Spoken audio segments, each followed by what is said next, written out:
What's up, everybody? Welcome back to the Tomatito Boxing Show. And there's another event that we need to talk about that took place this past weekend. This event took place at the Pechanga Arena out in San Diego, California.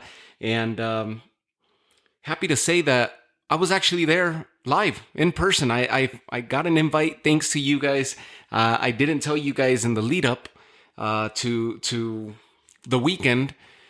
But I owe it to you guys. I told you I'm gonna continue trying to submit and trying to get press access to these events. And as the show continues to grow, thanks to you guys' follows and downloads and spreading the word, then it legitimizes the podcast, the show, and I continue to get access and bring you guys the best coverage. Everything that I'm doing is for you guys. I'm doing my best to bring you guys the absolute best content, and I hope you guys enjoy it. If you guys go to YouTube, you guys will see a lot of the interviews that I uploaded from this past weekend, where I spoke to Navarrete post fight. I spoke to his cousin, who's also his trainer, Pedro Navarrete, and got an interview with him. I got to speak to Bernardo Osuna, who's not only the commentator for ESPN, but has been a longtime commentator, analyst, broadcaster, and recently inducted into the Hall of Fame, into the Boxing Hall of Fame. So I had a long conversation with them, and lo and behold, I thought I was going to get maybe 30 seconds or so. If you watch the video, ESPN is actually filming right behind them for ESPN Knockout, which is the Spanish version show of that broadcast boxing. And we were standing right next to him. I thought I was going to get just shoot away or maybe get like 30 seconds. He spoke to me for nearly 15 minutes. And I have the full interview on there.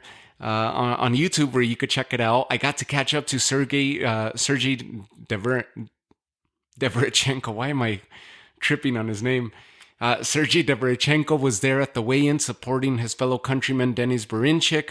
That interview I got at the conclusion of the weigh-ins on Friday evening. Overall, check it out. There's a lot of good interviews in there. The knockout machine, that is Richard Torres, second time that I run into him, and always gracious enough to stop and talk to me. Kid Kansas, Alan Garcia. Man, what a career that he's putting together so far. So young, coached by Coach G, Gloria Alvarado, who's also the coach and trainer of Yocasta Valle. You've heard that name a lot here in the recent past. Because of the Yocasta Valle Seniesa Estrada and Kid Kansas himself. And I also had a nice sit down with him, and he was getting rushed towards the end of the interview. He's getting rushed to do the fighter meetings and with ESPN, and you see Coach G stand there in the back, just signaling me, not knowing that she was being filmed. Or that she was going to pop in there, but signaling me to cut it short already because he had to run. He was on schedule. So pretty neat. Go check out those videos. You'll like them amongst the many other interviews that I've managed to get here this year. And as the show continues to grow, I'm going to continue to bring you more content, interviews on YouTube, podcast here on your favorite podcast platform. And of course, let's talk about this fight, because earlier in the day, on Saturday, the Fury Usyk spectacle show event took place out in Riyadh, out in Saudi Arabia. And that's a fight that we all waited for to take place for so long, for years. We wanted to see that. And before Usyk came into the picture, it was the Joshua Fury showdown that everybody wanted, and it may still happen. Titles or no titles, it'll still be a super marketable fight, and the plan has always been, at least back then, for that big unification bout to happen at the Wembley, where they could potentially sell out 100,000 plus seats and just put on a show for the ages. Enter the era of Usyk, undisputed champion at cruiserweight, moves up to heavyweight, and when he defeats and lifts the titles from Joshua, the rematch happens, and he cements himself as the unified champ of the heavyweights by defending the titles on that rematch, where Joshua also came up short.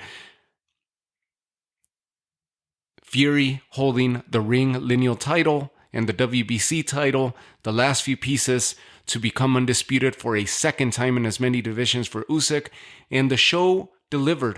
The fight delivered. Many knockouts that took place during the undercard and as a chief support to those cards, or as a supporting cards to the main event.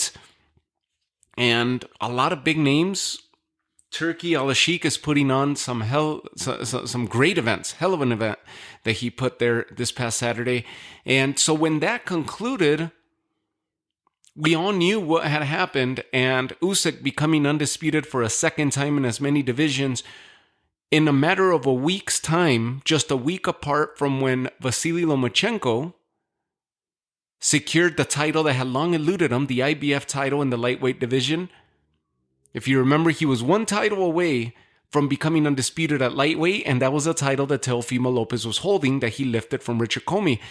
They get into that fight, Teofimo gets the decision and derails all of Lomachenko's plans. The title that got away from him. Since then, he's been on the hunt to get back on and get back up to that throne, reclaim his throne. Came up short, fell short on the scorecards against Devin Haney, Lomachenko did, and now he ended up fighting George Kambosos for the IBF. So just a week prior, Lomachenko puts Ukraine on the map, becoming a champion once again and becoming a who's who of the lightweight division, just shaking up the landscape there. And then we get to the undisputed fight this past Saturday, and Usyk cements himself as the undisputed heavyweight champion of the world with nothing really left for him to do to accomplish, except for if we do encounter a rematch. And it looks like Tyson Fury will be executing that rematch clause as far as reports are stating. And it should be scheduled for October of this year. For Fury, the only fight to go on from here would be with a victory, would be maybe a trilogy with Usyk, but what we just mentioned earlier in the episode, the big showdown with Anthony Joshua at the Wembley, which is what's been clamored for years and years and years on end now. By the evening of Saturday evening, Sergey Derevyanchenko, who I just mentioned that I ran into on the weigh-ins the day prior, fellow Ukrainian, was there to support Denys Berinchyk, who is challenging for the remaining vacant title in the lightweight division, the WBO title. Also, Volstik was there. Alexander Volstik was there on hand. I didn't catch up to him, but he was ringside and was on the corner of Denys Berinchyk during the main event. And of course, he's got a fight coming up with David Benavidez, former WBC champ at 175, relinquished the title when he got it and got manhandled by Artur Beterbiev at 175, and now trying to climb his way back up. It looks like they're going to be fighting for the interim WBC title once the Beterbiev-Bivol showdown is all said and done, and that gets cleared up. Then they're going to be next in line, the winner of that fight. Benavidez moving up, Volstik trying to reclaim a title at 175, also holding it down for Ukraine. And Denys Berinchyk was the story of the line that he was going to be another Ukrainian champion or potential Ukrainian champion at the conclusion of Saturday night. So Derevyanchenko was there to lend a hand in support.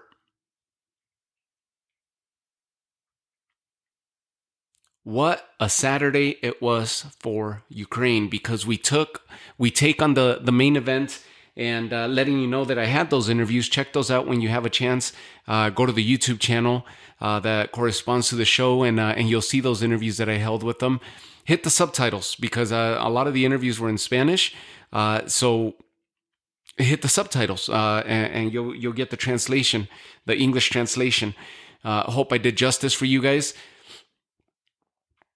The two fighters that this whole event was built around was Emmanuel Navarrete with the lesser-known Denys Berinchyk. For the hardcore boxing fans, they knew that Denys Berinchyk was a silver medalist in the 2012 Olympics, partners to Volstik, Usyk, Lomachenko in those very same Olympics. He was a silver medalist in those Olympics, has always fought at the lightweight division, and has had a few fights at the 140-pound limit as well. He's a solid lightweight. Whereas Navarrete was trying to make history by gaining a title, obtaining a title, or winning a title in a fourth division, a feat that only a few have done and accomplished for Mexico. Juan Manuel Marquez, Eric Morales, Leo Santa Cruz, to name a few. This is a feat that Emmanuel Navarrete set out to accomplish, a current champion at 130-pound division of the same organization, the WBO. Moving up, testing the waters at lightweight, and in doing so, he took a shot at gaining the title. If he would have been successful, he would have become champion at lightweight and relinquished the 130-pound title. Earlier in the year, we had Oscar Valdez, Liam Wilson fight for the interim version to that shot, whether Oscar Valdez gets a rematch with Navarrete, or if Wilson would have been successful on that fight, he would have had a rematch with Navarrete, trying to unify for the full version. Navarrete struggling to make 130 pounds. And it was reportedly so from what was mentioned. Even Bernardo Osuna mentions it on the interview that I had with them. That Navarrete is struggling to make weight, and even then he inched and etched out the making the 135-pound division. A lot of it has to be because his diet is not in control, from what Osuna was mentioning. But he made weight. Denys Berinchyk made weight. And we had ourselves a fight. By Saturday night, Berinchyk comes out successful. And I'm going to share something with you guys that when you're ringside, especially in press row, I have to tell you that I fell a little bit into the trap of bias. One, because I felt that Navarrete had etched out a victory. From the angle where I was sitting, from the way that the fight was happening, I have to tell you that a lot of it I completely understand, and I tell you guys time and again on episodes here where we have decisions that we cover that we don't always agree with. It is very easy for the judges to be swayed by the amount of noise and the amount of cheers, boos, what have you. The interaction with the crowd could definitely play a role in the way that the judges score certain rounds. It's happened in the past and it continues to happen. Well, it could also sway the opinions of those in the press and just spectators in general. It was a loud scene, and I said the two fighters at the event was built around because the other fighter was Giovanny Santillan, a local of San Diego, who came to prominence when he defeated Alexis Rocha, who was basically in line to challenge for the WBO title, trying to get himself into big fights, becoming a household name. Alexis Rocha and Giovanny Santillan derailed those plans when he dropped and stopped Alexis Rocha in their showdown. The event was a homecoming for him and a history-making type event for Navarrete in the main event. The lesser-known Denys Berinchyk to the masses. A lot of people were discarding him. And Brian Norman as well. Brian Norman Jr., whose father was also fought professionally, lesser known to the masses. Not the most extensive amateur career, but a very solid professional. Brian Norman was coming into this undefeated, as was Giovanny Santillan. Denys Berinchyk coming into this undefeated in the main event, and Navarrete had the one loss. That was his blemish, accompanied by a draw. Remember the loss he suffered early in his career? About his sixth fight, I think it was, where he suffered a loss.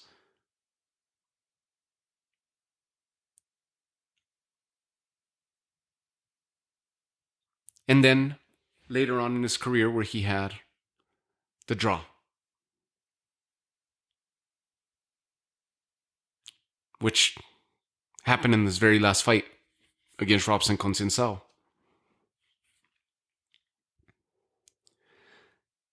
This was a sight to behold. San Diego was awesome, especially after knowing the results of earlier in the day.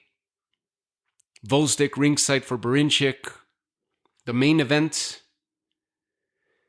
was one of the sloppiest, one of the messiest title fights that I've ever witnessed, where you were trying to pick and choose as to who was doing the most damage or potentially the most effective. In my opinion, sitting ringside at the edge of my seat, watching every single punch be thrown, watching the angles, the frustrating flow of the fight where they're hugging, they're clinching, hugging behind the neck, pushing, missing punches, lunging forward out of rhythm, out of placement, not the best footwork, frustrating fight to watch, especially for a title fight of that magnitude.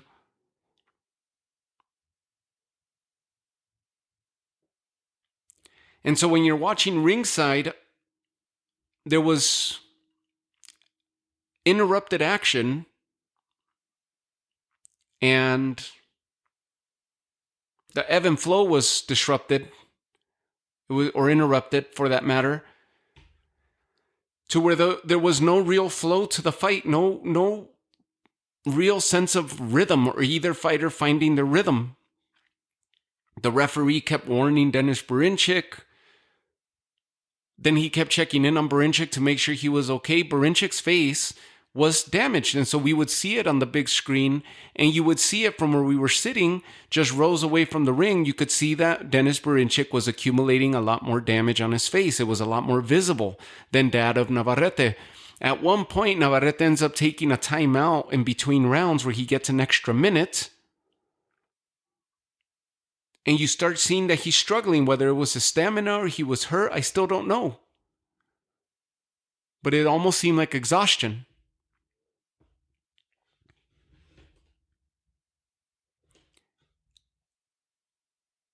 And by the time it ends, almost everybody on press row was in agreement, at least those that I was surrounded by, that Navarrete had etched out the decision and deserved to be a champion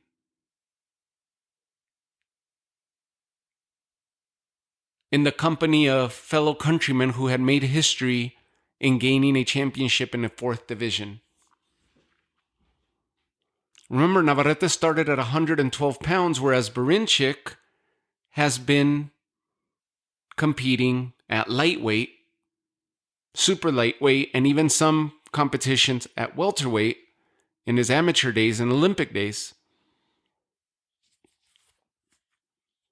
So it was definitely an amazing feat that Navarrete was going to pull off if he would have been successful, coming all the way up from 112. But the fight there was a bad flow to it, or an ugly flow to it, no real rhythm. Frustrating fight to watch. In the end, the perception was that Navarrete had etched it out maybe by 1 or 2 rounds, but it was going to be a tight decision. The scorecards are red. Patrick Morley, 115-113 for Berinchyk. Benoit Roussel, 116-112 for Navarrete. And Pat Russell, 116-112 for Berinchyk, awarding him the WBO Lightweight title. The remaining vacant title in that division is now filled by a fellow Ukrainian to Vasyl Lomachenko in Denys Berinchyk. Now we have Shakur Stevenson with the WBC title, Tank with the WBA title, he's going to be defending that title against Frank Martin in June. Vasyl Lomachenko, the newly crowned IBF champion, just a week prior to Denys Berinchyk becoming the WBO champion.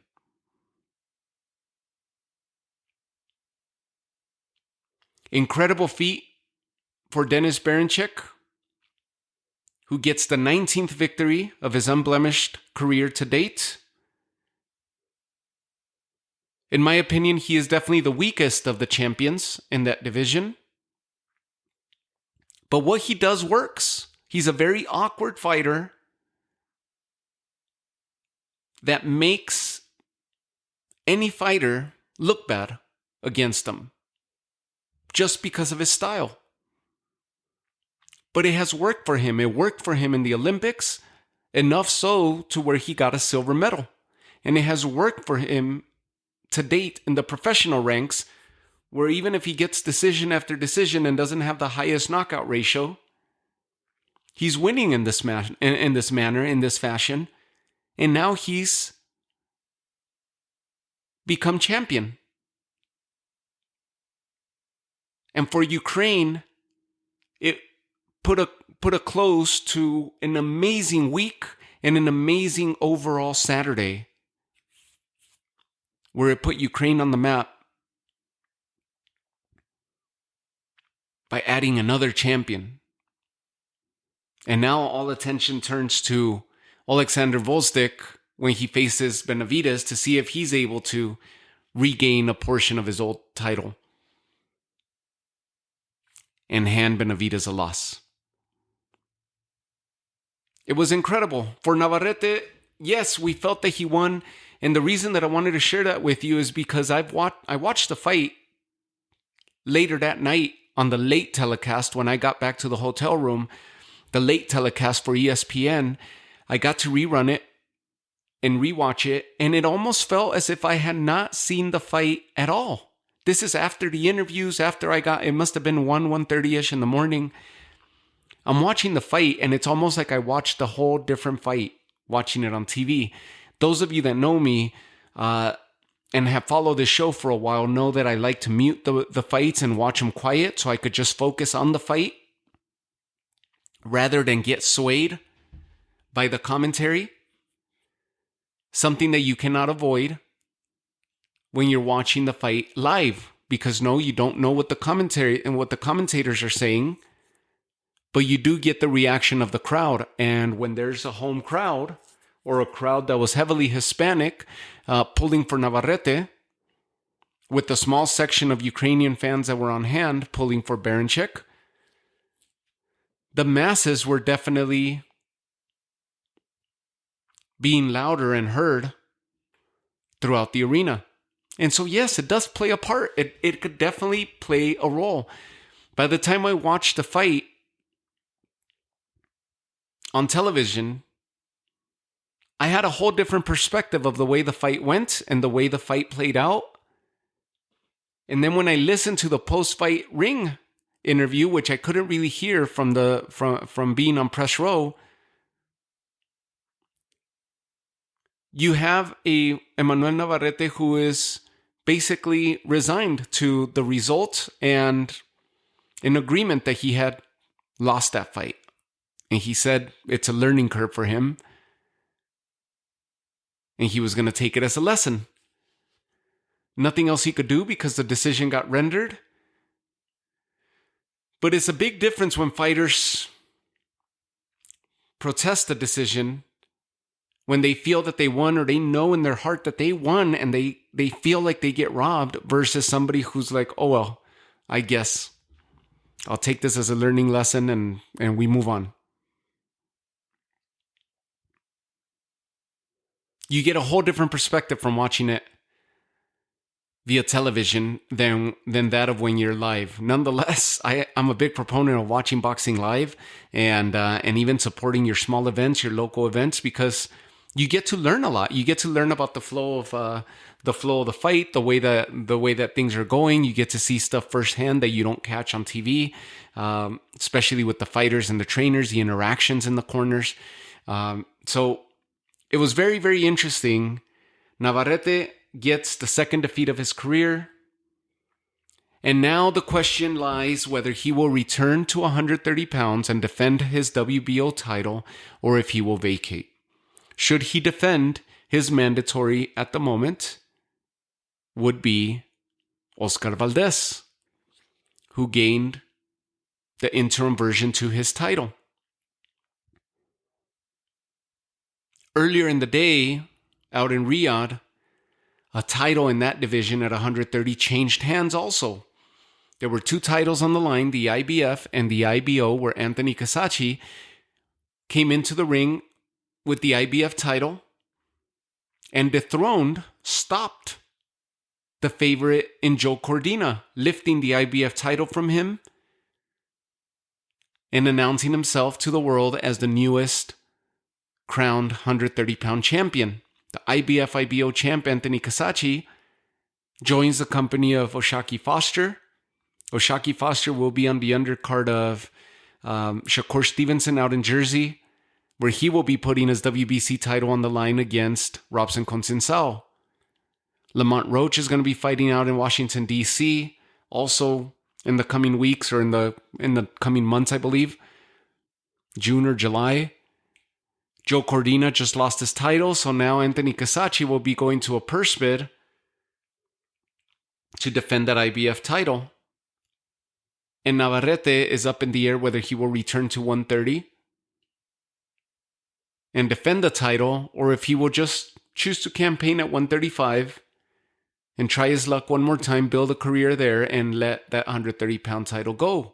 At which point, Oscar Valdez would be elevated to number 1, and you will most likely have a showdown between Oscar Valdez and Albert Prince Bell, who is the number 1 ranked fighter for the WBO.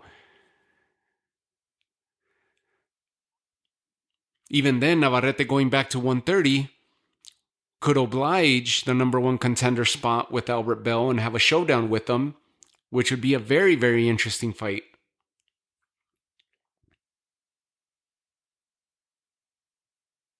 So, new champion for Ukraine. Congratulations, Ukraine, Ukrainian boxing, Denys Berinchyk. And for Navarrete, no harm, no foul. You took a shot at making history, and you came up short.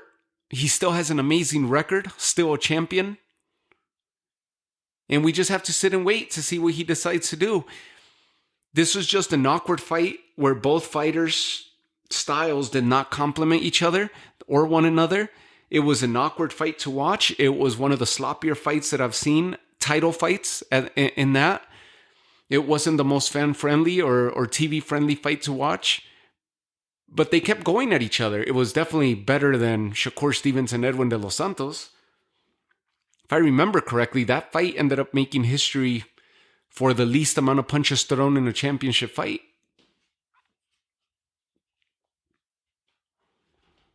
So even then, this one, there was damage inflicted on one another. There were hard punches. It was just awkward. A lot of clinching, a lot of pushing, a lot of interruptions from the ref, flow interruptions, a lot of missed punches, a lot of lunging forward, no style, no rhythm. It was just a little bit all over the place, where you were trying to figure out who won that round. And most of the time you were like, I have no idea who won that round because nothing really happened. Berinchyk would land combinations on the inside, would pitter-patter his way to trying to win a round, and then Navarrete would end up landing a huge shot, which would send Berinchyk from one side or the other, stumbling, or just shift them in position, where you were like, well, the heavier punches were landed by Navarrete, but more punches were landed by Berinchyk, and it will leave you in question.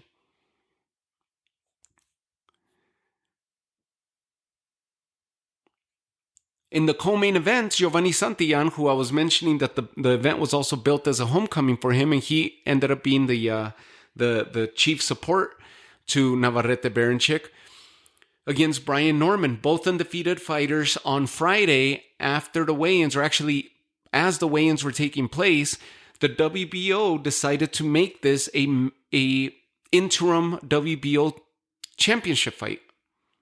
Interim to that of Terrence Crawford. Terrence Crawford will be taking part of the first ever Riyadh season card in August against Madrimov, and he's going to be fighting at 154 pounds. Similar scenario to that of Emmanuel Navarrete. They're not stripping him of the title at welterweight. They're going to wait and see what happens at 154. If Crawford goes up and is victorious and relinquishes that title, choosing to go back to welterweight, then the WBO will keep him in place. If he moves up, is victorious, and relinquishes the welterweight title, then the champion of this very fight that we're talking about, Santillan and Norman Jr., will be elevated to full status WBO champion. A welterweight division that is basically came to an end after the biggest fight got made between Spence and Terrence Crawford, and is in limbo. A lot of 140-pounders that have moved up, like Mario Barrios. You have Keith Thurman, who is still trying to campaign there, or undecisive whether he goes to 154. Virgil Ortiz has vacated the welterweight division, moved up to 154. He's going to be fighting Tim Tszyu. So you have a lot of new faces, a lot of new talent, and a lot of up-and-coming talent. Eimantas Stanionis, the current WBA champ. Mario Barrios, interim champ to the WBC. And Brian Norman Jr. came out successful in what was it was definitely a fan-friendly fight, and it was an amazing, amazing showdown, slugfest between these two, where we knew that Brian Norman's speed was going to be an issue for Giovanny Santillan, but the relentlessness and the attack, the onslaught of Santillan was going to be something to witness, because the way he walked down Alexis Rocha with power and with accumulation of punches and putting his combinations well together, the way that he did it to Rocha is what we expected to see against Brian Norman Jr. Again, a lesser-known fighter that many may have discarded because Santillan it was his homecoming fight. We had recent body of work, proof of body of work, and so the favorite was definitely Giovanny Santillan. He hit Norman Jr. with some amazing punches. He threw leather at him with punches and power that Norman Jr. had not been hit with in the past. By the same token, Jr. stayed cool and collected. Norman just baited Santillan in numerous rounds to the ropes, to where he was landing some power shots, and he's quick. He's very quick at releasing his punches. He releases from multiple angles and is able to sneak up punches. He delivers a lot of power without having to wind up his punches fully. From close distance, he's able to deliver a lot of power, and some punches that he was landing on Santillan that were just oohing. The crowd was oohing and eyeing when their hometown fighter was just getting hit. Santillan would not stop. Santillan would not stop coming forward. And unless he got taken out or stopped by his opponent, he was not going to stop coming at Brian Norman Jr. That's what people love about Giovanny Santillan, that he has a lot of heart, he's game, he could be hurt, and he continues going at you. He's got that old school Gotti spirit.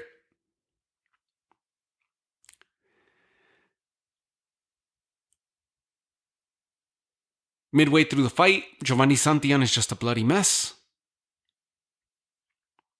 He continues to go forward. He continues to land heavy leather on Brian Norman Jr. Some punches that you just thought he was hurting Norman Jr., you're like, man, he's about to take him out. And Norman would just bounce back and keep going. Cool, calm, collected, very conversative and communicative with his corner.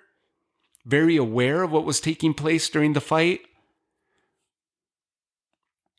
Whereas with Santillan, we knew that he would go to the corner, get cleaned up, and get ready to go back out, where the corner was starting to panic a little bit. In Robert Garcia, who's his trainer, they were starting to get concerned a little bit and giving him instructions, but Santillan was just in it to win it at that point. And then it switched to where he was just in it to not quit. He was not going to take no for an answer. He was going to keep coming forward, to where you felt the momentum shift a little bit in the favor of Norman Jr., and then it completely shifted to his favor, where he just continued to land power shot after power shot, eventually dropping Santillan to his knees.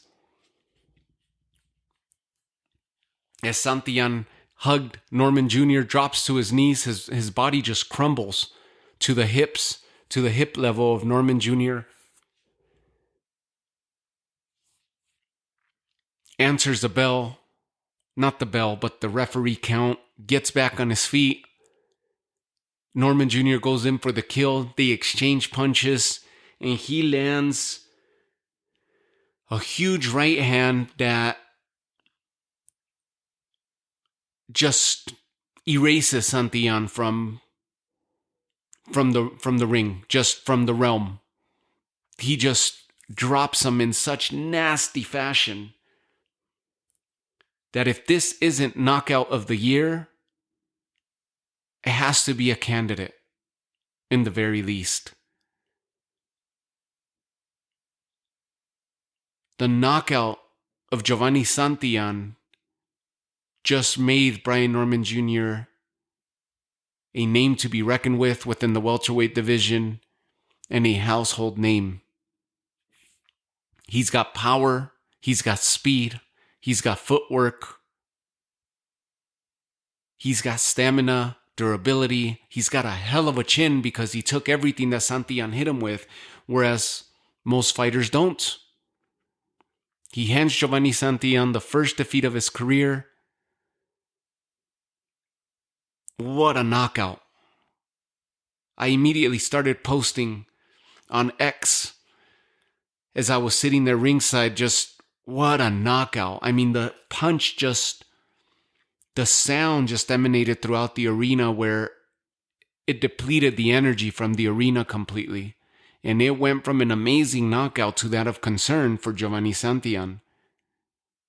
Santillan gets the first blemish of his record, 32-1 with 17 knockouts, where Brian Norman Jr. improves to 26-0 with 20 knockouts. And man, I can't wait to see him again. I can't wait to see him again. Because at this point, Brian Norman Jr., in my opinion, would be favored to beat a Mantas, who is also a come-forward, slugger, durable fighter, but fights very similar to that of Giovanny Santillan, where Brian Norman found the recipe on how to defeat that type of fighter. Mario Barrios will box until he has to slug it out. Brian Norman, I think, would beat Mario Barrios. Just based on this last few performances of Brian Norman, if this is where he's at now, he just leveled up immensely. And I would favor him because he's pretty much the complete package. There's tweaks here and there. He does get hit a lot, but what a chin on him. The power that he's able to release, and with the speed and succession in which he's able to do it, and the accuracy that he's able to maintain throughout the rounds was impressive. You felt early watching the fight that the fight was slipping away from Giovanny Santillan in his corner, and you could feel the energy of urgency in his corner from around round 5, round 6. Norman was just continuously getting the best of Santillan, with Santillan continuing to have some big moments. But it was just too much. He is the WBO Interim Champion of the welterweight division. Brian Norman Jr. is no joke. No joke. I can't wait to see him against whomever. Put him against the Mean Machine, against Kavaliuskas. That would be a hell of a show. Anybody. I just want to see if this is a consistency, if he's going to fight with this type of consistency and we will see a similar performance in him, or if we even see a better performance from him, or if he drops. Because it happens to a lot of fighters, and we've seen that in the past. Fighters that will fight up depending on the opposition and will look bad if they fight a lesser known fighter. They just don't wake up for the challenge. Jaron Ennis against Crowley is coming up. What a fight that would be. Ennis and Norman. A lot of talent in the welterweight division. I can't wait to see him back in the ring. I also got to interview him and basically got the Q&A on YouTube. You could check that interview out where there's some of the highest profile names within the media, the boxing media and the press that you'll recognize there, that were interviewing him and asking questions, and just he was just so open. And in the end, I get to sneak in a question there where I ask him if he's able, if he's going to let his knockout just do the talking. The type of knockout that he just delivered, a performance that he just put on, if he was just going to let that just do the talking for him and send the message to a welterweight division, or if he wanted to add something else to it and add on to the knockout, sending a loud and clear message to the rest of the competition in the welterweights. And he said, nice and calm and cool and collected, like he is. He just said, "I'm just going to let that speak for itself." You could check that out on the YouTube channel. From there, Richard Torres knocks out Brandon Moore, the first undefeated fighter that he faces. Competition continues to get steeper for him. Better competition. He continues to step up and answer the call each time out, and he just came away with another knockout.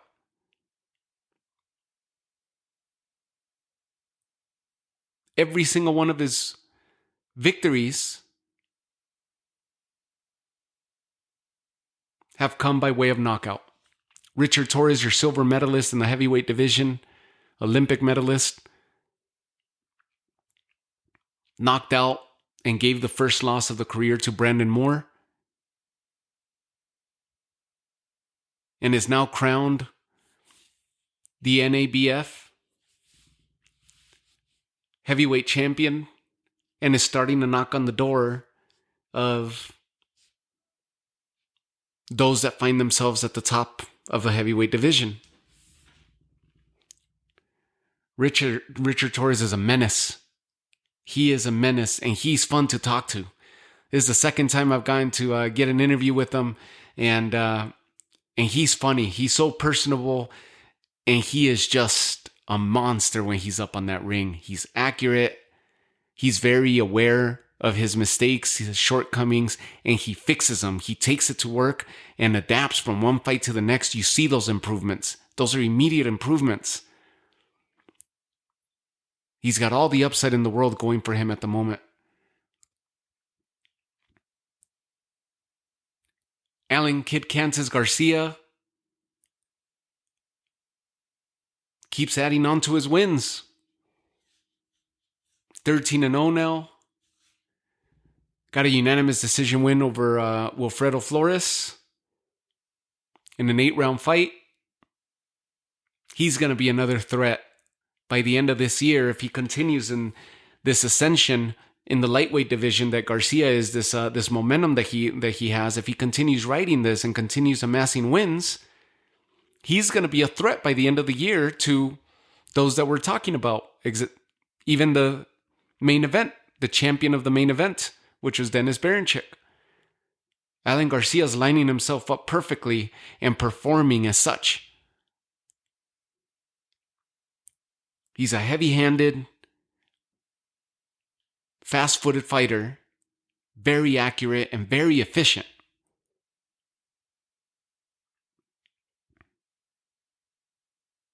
Emiliano Vargas in action once again. Top Rank show that gets announced, Top Rank show that he takes part of. He is active and moving, and he's on the quick track or a fast track to stardom. Emiliano Vargas comes away with the 6-round knockout. Didn't want to leave it to the judges. He was cruising to a decision and stopped Angel Urena. Varela Urena. I think they announced him as Varela in the on the broadcast. But Angel Varela Urena ends up getting knocked out, stopped inside I think there was like 2 minutes left in the 6th round, and Emiliano Vargas just just puts an end to the fight. He's another one to keep an eye out for. I don't even want to think about it right now because these fighters are still coming into their own. But just think about what Emiliano Vargas and Abdullah Mason showdown would look like. Whew. They're coming. They're coming for the champs. The old guard. Shakur was the new guard. But he's fighting twice a year. He's quickly becoming the old guard. Tank, Loma, maybe we'll have a showdown there. If Tank's successful over Frank Martin, he definitely called out Loma. Eventually, they're going to start stepping out. Loma definitely on the back end of his career, or at least on the second phase of his career. You got these new, young, hungry fighters that are coming up and just making a scene. They're making noise. And they're talented. They're fast. We just saw this with Shakur and Teofimo. Haney. Everybody that was just running through Ryan Garcia, all these guys that are running through these divisions, now they're all campaigning at 140. We just saw it not that long ago where there was this new class, Jermaine Ortiz. George Kambosos, that style has changed. Now we have this all-action style where these guys are heavy-handed fighters, not so much the evasive style type fighter, but the heavy punching, all-action style that we're starting to see with Kid Kansas, with Emiliano Vargas, with Abdullah Mason.